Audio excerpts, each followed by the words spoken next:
Fait concernant le défunt Arthur Jermyn et sa famille par H. P. Lovecraft. Narration Florent Houlier.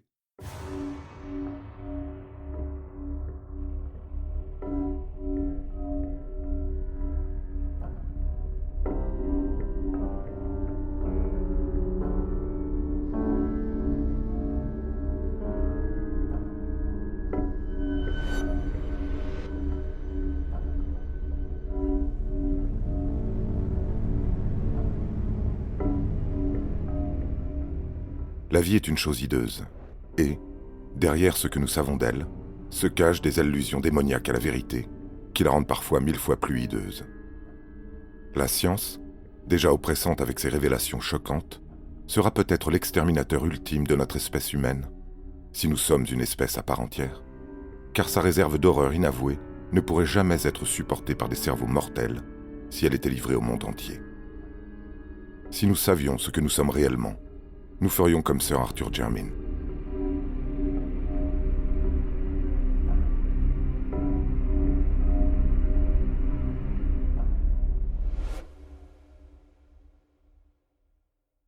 Arthur Jermyn s'est imbibé d'huile et a mis le feu à ses vêtements une nuit. Personne n'a placé les restes carbonisés dans une urne funéraire ou n'a érigé un monument à la mémoire de celui qu'il avait été. Car on a trouvé certains papiers, et un certain objet en particulier, qui ont donné aux hommes le désir de l'oublier. Certains de ceux qui l'ont connu n'admettent pas qu'il ait jamais existé. Arthur Jermyn est sorti sur la lande et s'est immolé après avoir vu le fameux objet dans une boîte qui venait d'Afrique. C'est cet objet, et non des considérations personnelles particulières, qui lui a fait mettre fin à sa vie. Beaucoup n'auraient pas aimé vivre s'ils avaient possédé les traits très particuliers d'Arthur Jermyn. Mais il avait été poète et érudit, et cela ne l'avait pas dérangé. Il avait le savoir dans le sang, car son arrière-grand-père, Sir Robert Jermyn, était un anthropologue de renom, tandis que son arrière-arrière-arrière-grand-père, Sir Wade Jermyn, était l'un des premiers explorateurs de la région du Congo et avait écrit avec érudition sur ses tribus, ses animaux et ses supposées antiquités. En effet, le vieux Sir Wade possédait un zèle intellectuel proche de la manie. Ses conjectures bizarres sur une civilisation blanche congolaise préhistorique lui ont valu beaucoup de ridicule lors de la publication de son livre « Observations sur diverses parties de l'Afrique ». En 1765, cet explorateur intrépide avait été placé dans un asile de fous à Huntingdon. La folie était dans tous les membres de la famille Jermyns, et leur entourage était heureux qu'ils ne soient finalement pas si nombreux. La lignée ne produisit aucune branche, et Arthur en fut le dernier. S'il ne l'avait pas été, le dernier de cette famille, on ne peut pas dire ce qu'il serait advenu lorsque l'objet est arrivé. Les Jermyn ne semblaient jamais avoir l'air tout à fait bien.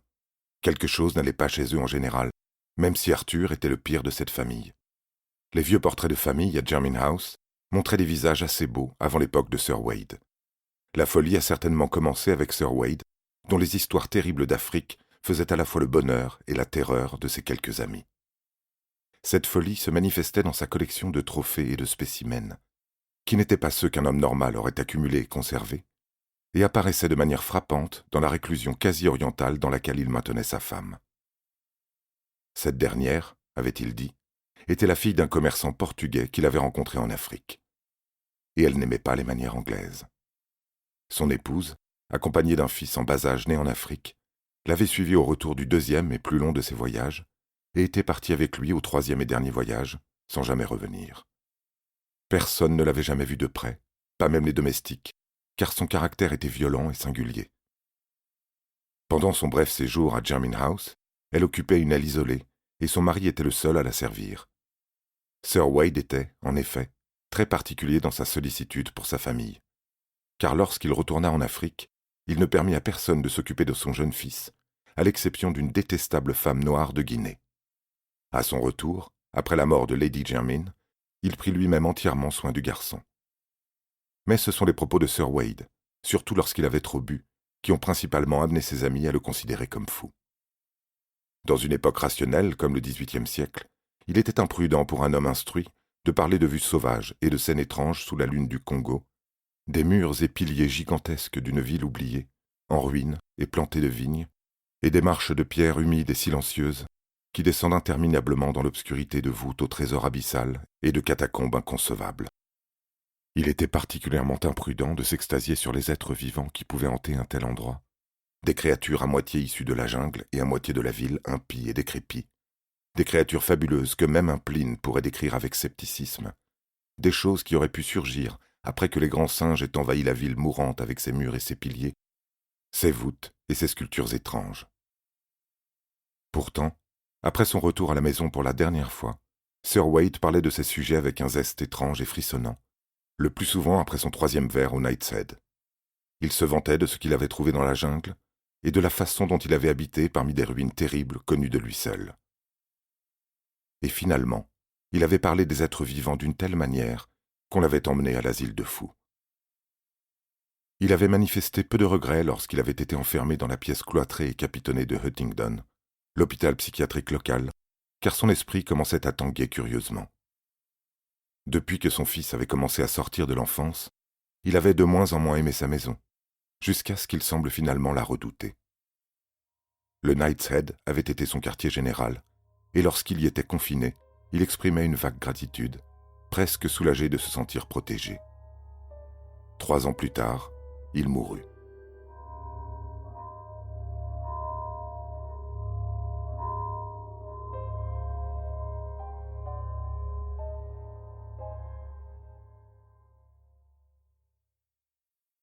Le fils de Wade Jermyn, Philippe, était une personne très singulière. Malgré une forte ressemblance physique avec son père, son apparence et sa conduite étaient à bien des égards si grossières qu'il était universellement évité.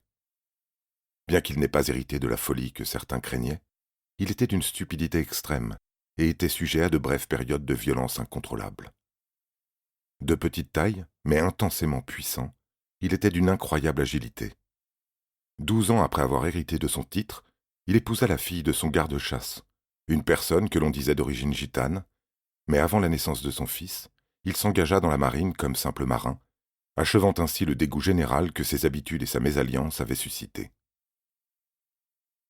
Après la fin de la guerre américaine, on entendit parler de lui comme un marin sur un navire marchand dans le commerce africain, ayant une sorte de réputation pour ses exploits incongrus de force et d'escalade, mais disparaissant finalement une nuit, alors que son navire se trouvait au large de la côte du Congo.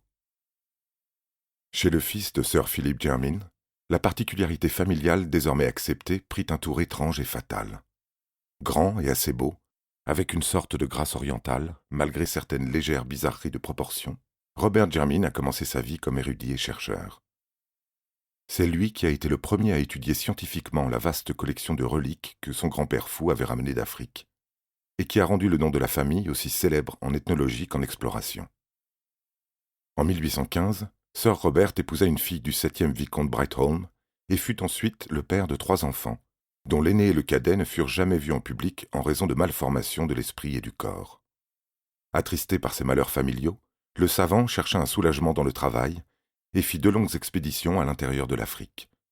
En 1849, son 2e fils, Neville, un personnage singulièrement repoussant, qui semblait combiner la hargne de Philip Jermyn avec la singularité des Brightholmes, s'enfuit avec une vulgaire danseuse, mais fut gracié à son retour l'année suivante.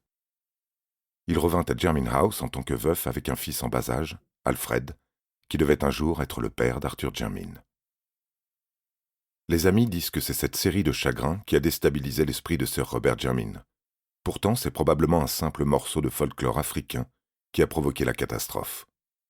Le vieil érudit avait recueilli les légendes des tribus Onga, près du champ d'exploration de son grand-père et de ses propres recherches, espérant d'une certaine manière rendre compte des récits sauvages de Sir Wade sur une cité perdue peuplée d'étranges créatures hybrides. Une certaine cohérence dans les étranges papiers de son ancêtre suggérait que l'imagination du fou avait pu être stimulée par les mythes autochtones. Le 19 octobre 1852, l'explorateur Samuel Seaton fit escale à Jermyn House avec un manuscrit de notes recueillies parmi les Onga, estimant que certaines légendes d'une cité grise de singes blancs, gouvernée par un dieu blanc, pourraient s'avérer précieuses pour l'ethnologue. Au cours de sa conversation, il a probablement fourni de nombreux détails supplémentaires, dont la nature ne sera jamais connue, car une hideuse série de tragédies a soudainement éclaté. Lorsque Sir Robert Jermyn sortit de sa bibliothèque, il laissa derrière lui le cadavre étranglé de l'explorateur, et avant qu'on ait pu le retenir, il avait mis fin à la vie de ses 3 enfants. Les 2 qui n'ont jamais été vus, et le fils qui s'était enfui. Neville Jermyn est mort en défendant avec succès son propre fils de 2 ans, qui avait apparemment été inclus dans le projet follement meurtrier du vieil homme. Sir Robert lui-même, après des tentatives répétées de suicide et un refus obstiné de prononcer le moindre son articulé, est mort d'apoplexie au cours de la 2e année de son emprisonnement. Sir Alfred Jermyn était baronnet avant son 4e anniversaire, mais ses goûts et ses inclinations ne correspondirent jamais à son titre. À 20 ans, il avait rejoint une bande d'artistes de music-hall, et à 36 ans, il avait abandonné sa femme et son enfant pour voyager avec un cirque américain itinérant. Sa fin fut très révoltante. Parmi les animaux de cirque avec lesquels il voyageait, se trouvait un énorme gorille mâle d'une couleur plus claire que la moyenne. Une bête étonnamment docile et très populaire auprès des artistes. Alfred Jermyn était singulièrement fasciné par ce gorille, et, à plusieurs reprises, les 2 êtres vivants se regardaient pendant de longs moments à travers les barreaux. Jermyn finit par demander et obtenir la permission de dresser l'animal, étonnant le public et ses collègues par ses succès. Un matin, à Chicago, alors que le gorille et Alfred Jermyn répétaient un match de boxe extrêmement habile, le premier a donné un coup d'une force plus grande que d'habitude, blessant à la fois le corps et la dignité du dresseur amateur. De ce qui a suivi, les membres de la troupe appelée « le plus grand spectacle de cirque de la Terre » n'aiment pas parler. Ils ne s'attendaient pas à entendre Sir Alfred Jermyn pousser un cri strident et inhumain, ni à le voir saisir son adversaire maladroit à 2 mains, le projeter sur le sol de la cage et mordre diaboliquement sa gorge velue. Le gorille n'était plus sur ses gardes, mais pas pour longtemps. Et avant que le dresseur habituel ne puisse faire quoi que ce soit, le corps du jeune baronnet était méconnaissable, défiguré et déchiqueté.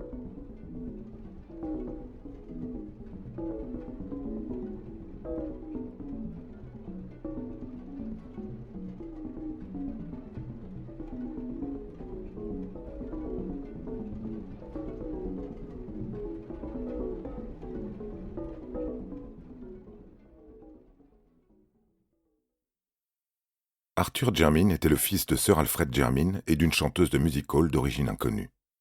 Lorsque le mari et le père désertèrent la famille, la mère emmena l'enfant à Jermyn House, où il n'y avait plus personne pour s'opposer à sa présence. Elle n'était pas sans notion de ce que devait être la dignité d'un noble, et veilla à ce que son fils reçoive la meilleure éducation possible, compte tenu de ses moyens financiers limités. Les ressources de la famille étaient maintenant tristement minces, et Jermyn House était tombé dans un affreux état de délabrement, mais le jeune Arthur aimait le vieil édifice et tout son contenu. Il n'était pas comme tous les autres Jermyn qui avaient vécu. C'était un poète et un rêveur. Certaines des familles voisines qui avaient entendu des histoires sur l'épouse portugaise invisible du vieux Sir Wade Jermyn déclarèrent que son sang latin devait se manifester. Mais la plupart des gens se contentèrent de ricaner sur sa sensibilité à la beauté, l'attribuant à sa mère venue du music-hall, qui était si peu reconnue socialement. La délicatesse poétique d'Arthur Jermyn était d'autant plus remarquable que son apparence personnelle était grossière. La plupart des Jermyn possédaient une physionomie subtilement étrange et repoussante, mais le cas d'Arthur était très frappant. Il est difficile de dire à quoi il ressemblait, mais son expression, l'angle de son visage et la longueur de ses bras donnaient un frisson de répulsion à ceux qui le rencontraient pour la première fois. C'est l'esprit et le caractère d'Arthur Jermyn qui permettaient d'expier son aspect physique. Doué et érudit, il a obtenu les plus hautes distinctions à l'université d'Oxford et semblait pouvoir racheter la renommée intellectuelle de sa famille. Bien que de tempérament poétique plutôt que scientifique, il envisagea de poursuivre le travail de ses ancêtres en matière d'ethnologie et d'antiquité africaine, en utilisant la collection vraiment merveilleuse mais étrange de Sir Wade. Avec son esprit fantaisiste, il pensait souvent à la civilisation préhistorique à laquelle l'explorateur fou avait si implicitement cru, et rédigeait, récit après récit, au sujet de la cité silencieuse de la jungle mentionnée dans les notes et paragraphes plus méconnus de ce dernier. Pour les énoncés nébuleux concernant une race sans nom et insoupçonnée d'hybride de la jungle, il éprouvait un sentiment particulier de terreur et d'attraction mêlée. Il spéculait sur la réalité possible d'une telle fantaisie et cherchait à élucider ces énigmes en fouillant parmi les données les plus récentes glanées par son arrière-grand-père et Samuel Seaton au sein de la tribu des Onga. En 1911, après la mort de sa mère, Sir Arthur Jermyn était déterminé à poursuivre ses investigations jusqu'au bout. En vendant une partie de son patrimoine pour obtenir l'argent nécessaire, il monte une expédition et s'embarque pour le Congo. S'arrangeant avec les autorités belges pour obtenir un groupe de guides locaux, il passe un an dans le pays Onga et Kaliri, trouvant des données au-delà de ses plus grandes espérances. Parmi les Kaliri se trouvait un chef âgé appelé Moinou, qui possédait non seulement une très vaste mémoire, mais aussi un degré singulier d'intelligence et d'intérêt pour les vieilles légendes. Ce patriarche confirma chaque conte que Jermyn avait entendu, ajoutant son propre récit au sujet de cette ville de pierre et des singes blancs qui la peuplaient, tel qu'il lui avait été raconté par ses ancêtres. Selon Moinou, la cité grise et les créatures hybrides n'existaient plus, ayant été anéanties par les guerriers Mbangu il y a de nombreuses années. Cette tribu, après avoir détruit la plupart des édifices et tué les êtres vivants, avait emporté la déesse empaillée qui était l'objet de leur quête. La déesse singe blanche que les êtres étranges vénéraient et qui était considérée par la tradition congolaise comme la représentation de celle qui avait régné en princesse parmi ces êtres. Moinou n'avait aucune idée de ce que pouvaient être ces créatures ressemblant à des singes blancs, mais il pensait qu'il s'agissait des bâtisseurs de la ville en ruine. Jermyn ne put formuler aucune conjecture, mais en l'interrogeant avec attention, il obtint une légende très pittoresque de la déesse empaillée. La princesse singe, disait-on, était devenue la compagne d'un grand dieu blanc venu de l'Ouest. Pendant longtemps, ils avaient régné ensemble sur la ville, mais lorsqu'ils eurent un fils, tous trois s'en allèrent. Plus tard, le dieu et la princesse étaient revenus, et à la mort de la princesse, son divin époux avait momifié le corps et l'avait enchâssé dans une vaste maison de pierre, où ce corps était vénéré. Puis il était parti seul. La légende semble ici présenter trois variantes. Selon l'une d'elles, rien d'autre ne s'est produit, si ce n'est que la déesse empaillée est devenue un symbole de suprématie pour la tribu qui la possédait. C'est pour cette raison que les Mbangu l'ont emportée. Une deuxième histoire racontait le retour du dieu et sa mort au pied de sa femme enchâssée. Une troisième racontait le retour du fils, devenu homme, ou singe, ou dieu, selon le cas, mais inconscient de son identité. Il est certain que les peuples locaux imaginatifs avaient tiré le meilleur parti des événements qui pouvaient se cacher derrière cette extravagante légende.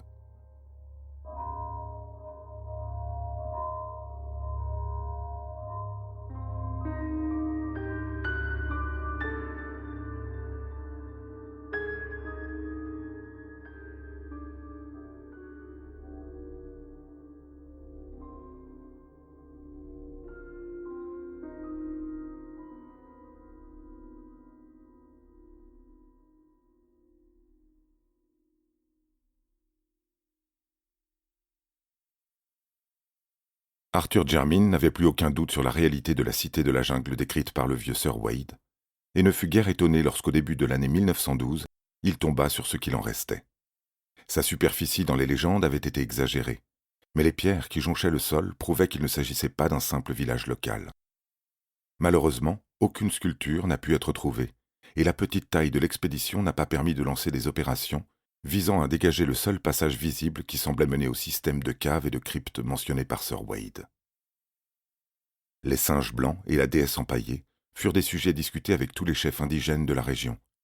Mais au final, il restait à l'explorateur européen la tâche de mettre en forme les faits et les récits offerts par le vieux Moinou.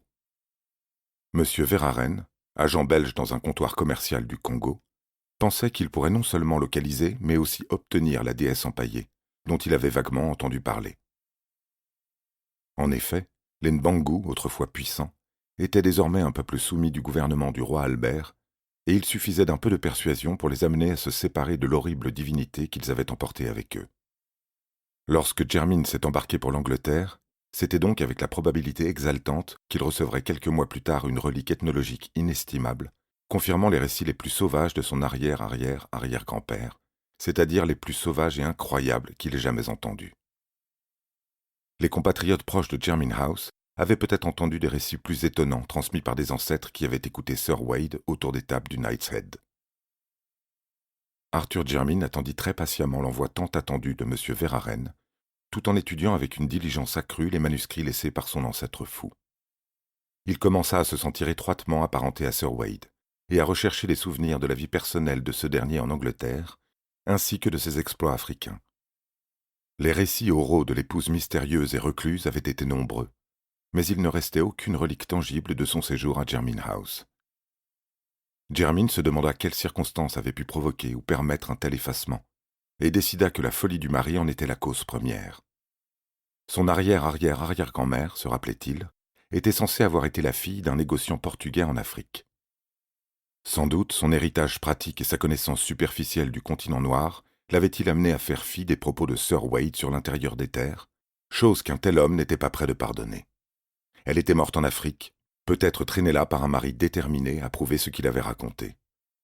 Mais alors que Jermyn se livrait à ses réflexions, il ne pouvait que sourire de leur futilité, 1 siècle et demi après la mort de ses deux étranges ancêtres. En juin 1913, une lettre arriva de M. Verhaeren relatant la découverte de la déesse empaillée. Il s'agissait, selon le Belge, d'un objet des plus extraordinaires, un objet tout à fait au-delà du pouvoir de classification d'un profane. Seul un scientifique pourrait déterminer s'il s'agit d'un être humain ou d'un être simiesque, et le processus de détermination serait grandement entravé par son état de conservation imparfait. Le temps passé et le climat du Congo ne sont pas tendres avec les momies, surtout lorsque leur préparation est aussi amateur que cela semblait être le cas ici. Autour du cou de la créature, on avait trouvé une chaîne en or portant un médaillon vide, sur lequel figuraient des motifs armoriés. Sans doute le souvenir d'un voyageur infortuné, pris par les Nbangu et accroché à la déesse comme un charme.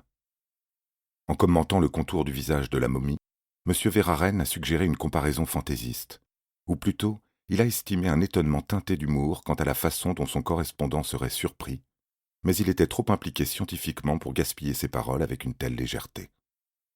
La déesse empaillée, écrivait-il, arriverait dûment emballée environ 1 mois après la réception de la lettre. L'objet emballé a été livré à Jermyn House dans l'après-midi du 3 août 1913, étant immédiatement transporté dans la grande chambre qui abritait la collection de spécimens africains, telle qu'elle avait été organisée par Sir Robert et Arthur. Ce qui s'est passé ensuite peut être déduit des récits des domestiques et des objets et documents examinés ultérieurement. Parmi les différents récits, celui du vieux Soames, le majordome de la famille, est le plus développé et le plus cohérent. Selon cet homme, digne de confiance, Sir Arthur Jermyn a renvoyé tout le monde de la pièce avant d'ouvrir la boîte. On n'entendit plus rien pendant un certain temps. Soames ne peut estimer exactement pendant combien de temps, mais c'est certainement moins d'un quart d'heure plus tard que l'horrible cri, sans doute de la voix de Jermyn, fut entendu. Immédiatement après, Jermyn est sorti de la pièce, comme s'il était poursuivi par quelque ennemi hideux. L'expression de son visage, un visage assez effroyable d'ordinaire, était indescriptible. Lorsqu'il fut près de la porte d'entrée, il sembla penser à quelque chose, et fit demi-tour dans sa fuite, disparaissant finalement dans les escaliers de la cave. Les domestiques, complètement abasourdis, veillaient en haut de l'escalier, mais leur maître n'est pas revenu.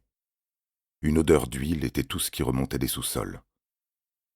À la tombée de la nuit, on entendit un cliquetis à la porte qui menait de la cave à la cour.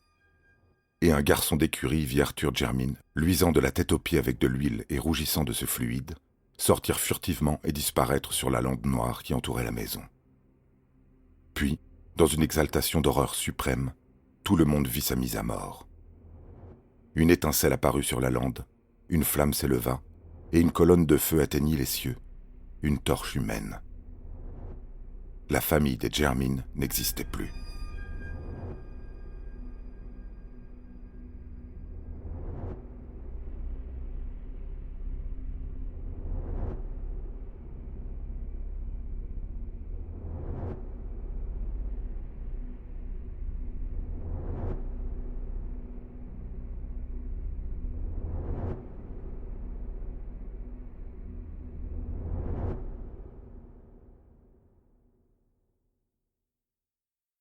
Pourquoi ne recueillit-on point les restes carbonisés d'Arthur Jermyn?